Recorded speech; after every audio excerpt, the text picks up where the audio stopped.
কতটা না ভালো হতো যদি সেজদা অবস্থায় আল্লাহ যদি আমাদের মরণটা দেয়, কতটা না ভালো হবে। কেন খোদা, তোমার কদমে মাথা রেখে মরিছে, আর কি চাও খোদা? পিছনের দিকে আর তাকাও নি, কি গুনাহ করেছি না করেছি ওসব আর দেখুনি। আল্লাহ, আমার মরণটা দেখো কিভাবে হলো। তুমি যদি ভালো না বাঁচতে, তাহলে তোমার কদমে মাথা না রেখে আমাকে তোমার কদমে মাথা দিয়ে কেন মরণ দিলে?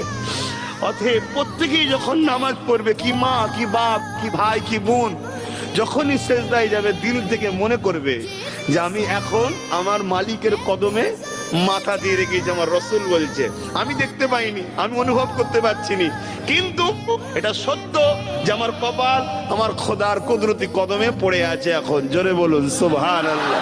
দেখবে তুমি মাথা তুলতে পারবে না, তোমাকে মনে হবে আরো কিছুক্ষণ থাকি, আরো কিছুক্ষণ থাকি, আর একটা আলাদা সুকুন পাবে, শান্তি পাবে, শান্তি।